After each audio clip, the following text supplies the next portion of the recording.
30 अक्टूबर 2023 शाम के तकरीबन 7 बज रहे थे, लेकिन अभी तक कुशाग्र कोचिंग से घर नहीं लौटा था।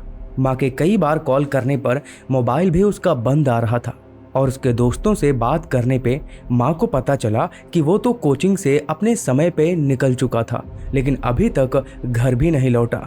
ये ऐसा पहली बार हो रहा था कि 16 साल का कुशाग्र बिना बताए देर रात अपने घर से बाहर था। इसीलिए फिर उन्होंने कुशाग्र के पिता को कॉल करके बात बताई कि कुशाग्र अभी तक घर लौटा ही नहीं। इस पर कुशाग्र के पिता ने उसकी मां से कहा कि तुम चिंता मत करो, वो आने ही वाला होगा। लेकिन उन्हें क्या पता था कि वो अब कभी नहीं लौटने वाला।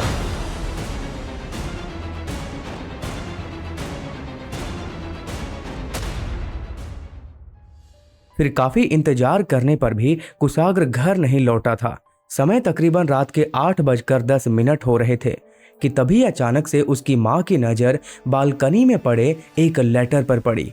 माँ की चिंता आसमान छू रही थी और जब उसकी माँ ने वो लेटर खोल कर पढ़ा तो उसकी माँ के होश उड़ गए, क्योंकि वो लेटर धमकी भरा होने के साथ उसमें धार्मिक शब्द भी लिखा हुआ था, जैसे कि अल्लाहू अकबर। लेटर को पूरा पढ़ने के बाद कुशाग्र की माँ ने उसके पिता को कॉल करके ये सारी वारदात बताई। उसके पिता फिर घर पे आते हैं और फिर पुलिस को फौरन इन्फॉर्म कर दिया जाता है। तो आखिर ऐसा क्या लिखा हुआ था उस लेटर में, और कुशाग्र घर क्यों नहीं लौटा और क्या हुआ था उसके साथ, इसके पीछे की क्या कहानी थी, जानेंगे आज की इस वीडियो में सिलसिलेवार तरीके से। तो फिर आओ हर बार की तरह मिलकर के शुरू से शुरू करते हैं और जानते हैं देश दुनिया की डार्क रियलिटी। तो ये कहानी है कानपुर के रायपुर की, जहाँ पे कुशाग्र नाम का एक लड़का रहा करता था। उसके पिता मनीष कनोडिया जो कि कपड़ों के कारोबारी थे, और शायद इसीलिए उस लेटर में कुछ ऐसा लिखा था जो कि आपको पहले ध्यान से सुनना चाहिए, तभी आप आगे की वारदात को अच्छे से समझ पाएंगे। उस लेटर में लिखा था, मैं नहीं चाहता कि आपका त्योहार बर्बाद हो, आप मेरे हाथ में पैसे रखो और लड़का 1 घंटे बाद आपके पास होगा, हम आपको फ़ोन करेंगे, अल्लाहू अकबर। इस लड़के की गाड़ी और उसका मोबाइल दोनों आपके घर के उस होटल द सिटी क्लब के पास खड़ी है।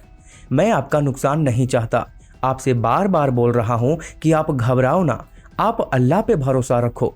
इस लेटर के दूसरे पेज पर लिखा था, आपसे निवेदन है कि आप यह बात ना ही पुलिस, ना ही अपनी लखनऊ वाली फैमिली, ना ही अपने अगल बगल किसी को ना बताएं कि हमने आपके कुशाग्र को किडनैप कर लिया है।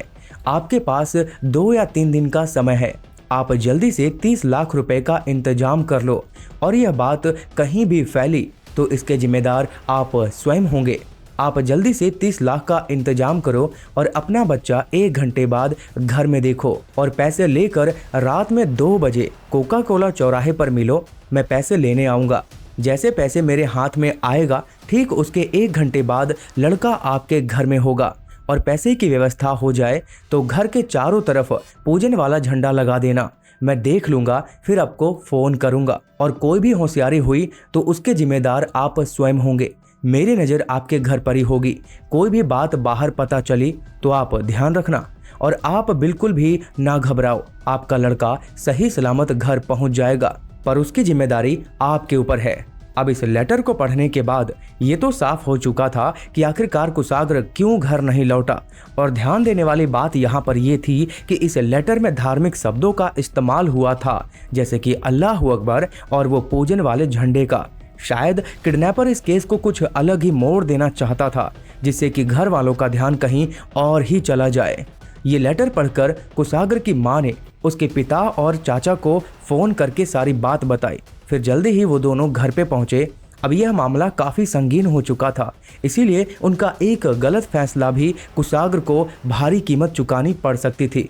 इसीलिए उन्होंने काफ़ी सोच विचार कर जल्दी से पुलिस को इन्फॉर्म कर दिया। अभी ज़्यादा वक्त नहीं हुआ था, शायद कुशाग्र को सही सलामत ढूंढा जा सकता था।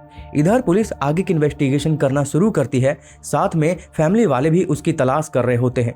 कुशाग्र के परिवार वाले जिस अपार्टमेंट में रहते आ रहे थे, उसके सिक्योरिटी गार्ड से जब पुलिस वाले पूछताछ करते हैं तो वहां पे एक बहुत बड़ा खुलासा होता है, क्योंकि सिक्योरिटी गार्ड ने बताया कि शाम के तकरीबन 6:45 बजे के आसपास एक स्कूटी पे सवार शख्स आता है और मुझसे लेटर देते हुए कहता है कि ये लेटर घर में जाकर दे दो। हालांकि मैंने उसे कहा कि तुम खुद से ही ये लेटर घर में जाकर दो, लेकिन इसे हेलमेट को उतार कर और अपने चेहरे से रुमाल को हटाकर। और ये वही सीसीटीवी फुटेज है। अब ये सब देखते हुए सिक्योरिटी गार्ड को काफी अजीब लगा, क्योंकि उसने अपने फेस को भी कवर कर रखा था। और जब गार्ड ने उसकी स्कूटी को देखा तो आगे का जो नंबर प्लेट था काले रंग से पुता हुआ था और पीछे का नंबर प्लेट रुमाल से कवर था। इसीलिए यहाँ पे उसे और भी गड़बड़ लगा और जल्दी से बड़ी ही चालाकी से उस स्कूटी के नंबर को नोट डाउन कर लिया। हालांकि वो अभी जल्दी से स्कूटी की फोटो भी खींचना चाहता था, लेकिन उस व्यक्ति को पता न चल जाए, इसीलिए वो ऐसा नहीं कर सका। उसके बाद मैंने बाहर निकले तो मैंने देखी गाड़ी में उसके नेम प्लेट में काली का थोड़ा पुता हुआ था। पीछे नेम प्लेट देखी कि नंबर क्या इसका, तो उसमें पता चला कि रुमाल बंधा हुआ था, जो कि रुमाल हटाने के बाद गाड़ी का नंबर UP 78 ED 2204। हालांकि गार्ड का यहाँ पर यह भी कहना था कि वह स्कूटी को अच्छे से पहचानता था और वो उसे नंबर भी याद था कि वो स्कूटी है किसकी।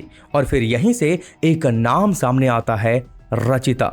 ये नाम सामने आते ही कुशागर के परिवार वालों के होश उड़ जाते हैं, क्योंकि ये नाम कुशागर के परिवार वालों के लिए कोई नया नाम नहीं था, क्योंकि रचिता कुशागर की ट्यूशन टीचर हुआ करती थी और जो स्कूटी सीसीटीवी फुटेज में देखा गया वो स्कूटी रचिता की ही थी। इसीलिए कुशागर के घर वालों को अब रचिता के ऊपर काफी शक हो चुका था और अब कुशागर के चाचा रचिता के घर जाते हैं और बातों ही बातों में वो उसके स्कूटी के बारे में पूछते हैं। तो रचिता बताती है कि उसकी स्कूटी तो उसके फ्रेंड प्रभात के घर पे खड़ी है और जब वे प्रभात के घर जाते हैं तो सच में वो स्कूटी वहां पे खड़ी पाई जाती है। लेकिन यहाँ पर कुशागर के चाचा ने बड़ी ही चालाकी दिखाते हुए प्रभात से कहा कि वो कुशागर की तलाश करने में उसकी मदद करे और अब उसी की स्कूटी पे सवार होकर प्रभात को पुलिस स्टेशन लेकर जाते हैं FIR दर्ज करवाने के बहाने। और फिर वहीं पे प्रभात को अरेस्ट करवा दिया जाता है, साथ में रचिता को भी। ये सब इतनी चालाकी से किया गया था कि रचिता और प्रभात को भी पता ही नहीं चला। और उसकी सबसे बड़ी वजह रही वो स्कूटी, जिस स्कूटी पे सवार होकर वो शख्स घर पे लेटर फेंकने आया था। इसीलिए रचिता के ऊपर ही सारा शक था, लेकिन अभी सच का उगलवाना बाकी था। हालांकि पुलिस अपनी इन्वेस्टिगेशन में उस सीसीटीवी फुटेज को भी खंगालती है जहां पे कुशागर कोचिंग करने जाता था। वहां की फुटेज देखकर यह पता चलता है कि कुशागर अपने समय से कोचिंग से निकला तो था, लेकिन रास्ते की एक फुटेज में ये पता चला कि वो अपने घर की ओर न जाकर बल्कि किसी और रास्ते पे जा रहा होता है। वहीं थाने में मौजूद प्रभात और रचिता से अब पूछताछ शुरू कर दी जाती है। हालांकि शुरुआती दौर में प्रभात कुछ भी नहीं बता रहा था, वो इधर उधर की बातें करके एक्सक्यूज लगाता जा रहा था। लेकिन जब दोनों को अलग अलग बिठा करके पूछताछ की जाती है तो रचिता टूट जाती है और सारी सच्चाई बता देती है। फिर पुलिस वाले प्रभात से कहते हैं कि रचिता ने हमें सब कुछ बता दिया है, अच्छा रहेगा कि तुम भी अब सच सच सब कुछ बता दो। और फिर यहीं से एक छोटी सी कहानी निकल करके आती है। रचिता हिमाचल प्रदेश के रहने वाली थी। मां के गुजर जाने के बाद कई साल पहले ही कानपुर के रायपुर में आके अपने पिता के साथ रह रही होती है। हालांकि पिता के गुजर जाने के बाद अब वह प्रभात के फ्लैट में किराए पर रहना शुरू करती है। रचिता और प्रभात में दिन बीतने के साथ दोस्ती हो जाती है और फिर प्यार हो जाता है। दोनों ने फिर आगे चल के शादी करने का फैसला किया, लेकिन उनके पास उतने पैसे नहीं थे और प्रभात एक ऐसा लड़का था जो कि सट्टेबाजी में काफी सारे पैसे हार चुका था। वो अब एक ऐसे रास्ते की तलाश कर रहा था जहां से एक साथ अचानक से बहुत सारा पैसा आ सके। रचिता न केवल कुशागर की ट्यूशन टीचर थी, बल्कि वो धीरे धीरे कुशागर के परिवार वालों से इतना जुड़ चुकी थी कि कुशागर के परिवार वाले उसे अपने घर का सदस्य ही मानने लगे थे। उसके घर पे आना जाना ट्यूशन खत्म होने के बाद भी लगा रहा, यानी कि वो उसकी ट्यूशन टीचर 2 साल पहले हुआ करती थी। और घटना से कुछ महीने पहले जब कुशागर अपना 16वां बर्थडे पार्टी प्लान करता है तो उस पार्टी में रचिता को भी इनवाइट किया जाता है। रचिता अपने बॉयफ्रेंड यानी कि प्रभात के साथ उस बर्थडे पार्टी में जाती है। अब वो बर्थडे पार्टी किसी आम लड़के की नहीं थी, बल्कि जाने माने एक व्यापारी के लड़के की थी। इसीलिए वो बर्थडे पार्टी बहुत ही शानो शौकत से मनाई जा रही थी। इसी चकाचौंध को देखकर रचिता के बॉयफ्रेंड प्रभात के मन में एक खुराफाती आइडिया आता है और पार्टी से घर जाने के बाद रचिता को सारी बात बताता है कि वो ऐसा ऐसा करके एक झटके में लखपति बन सकते हैं। हालांकि यह प्लानिंग काफी महीनों से की जा रही थी। इस प्लानिंग को सुनकर रचिता भी हाँ भर देती है, क्योंकि अचानक से आने वाला अंधा पैसा व्यक्ति को सच में अंधा ही कर देता है। जो कि रचिता भी हो गई थी। इतना ही नहीं, इस घटना को अंजाम देने के कुछ दिन पहले ही दोनों मिलकर के एक शोरूम में अच्छी खासी महंगी कार बुक करते हैं और मैनेजर से बात तक कर लेते हैं कि वो कुछ दिनों बाद पैसे लेकर के आएंगे और कार ले जाएंगे। साथ में उन्होंने हनीमून की भी अच्छी खासी प्लानिंग कर ली थी। इससे ये तो साफ पता चलता है कि उन्हें अपने प्लान के ऊपर कितना स्ट्रॉन्ग बिलीव था कि वो इसमें सक्सेसफुल हो ही जाएंगे। हालांकि इस प्लानिंग में रचिता और प्रभात ही नहीं बल्कि आर्यन गुप्ता, जो कि कुशाग्र के घर पे लेटर छोड़ने गया था। प्रभात ने आगे बताया कि वो जानबूझकर बीच रास्ते में कुशाग्र से घर तक छोड़ने के लिए लिफ्ट मांगता है। अब कुशाग्र प्रभात को जानता था कि वो उसकी ट्यूशन टीचर का फ्रेंड है, तो इसीलिए बिना कुछ सोचे समझे अपनी स्कूटी पे बिठाकर उसे घर तक छोड़ने के लिए निकल जाता है।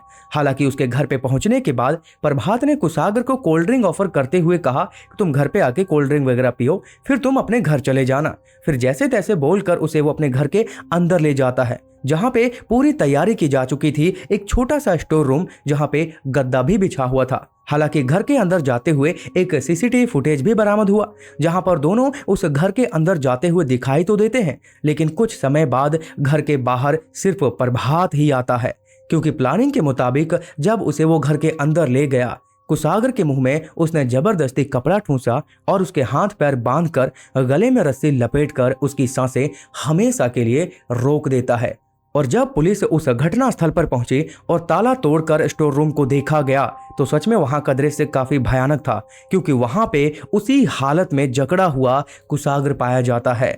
और कुशाग्र दुनिया को छोड़कर जा चुका था। ये खबर उसके परिवार वालों को तोड़ कर रख देती है कि चंद पैसों के लिए उसी के ट्यूशन टीचर ने अपने बॉयफ्रेंड के साथ मिलकर इस घटना को अंजाम दिया, जबकि कुशाग्र के परिवार वाले तो उसके ट्यूशन टीचर रचिता को अपने परिवार का सदस्य ही मानते आ रहे थे। हालांकि सच्चाई सामने आने से पहले पुलिस वालों ने इस केस को लव ट्रायंगल का मामला बताने की कोशिश की थी। कहने का मतलब 24 साल की रचिता और 16 साल के कुशाग्र के बीच प्रेम संबंध होने की वजह से प्रभात ने जेलसी में आकर उसको मार डाला, पर ऐसा बिल्कुल भी नहीं था। ये खबर झूठी निकली, क्योंकि उनकी कॉल डिटेल्स में ऐसी कोई बात पाई ही नहीं गई कि जिससे उनके प्रेम संबंध को स्थापित किया जा सके।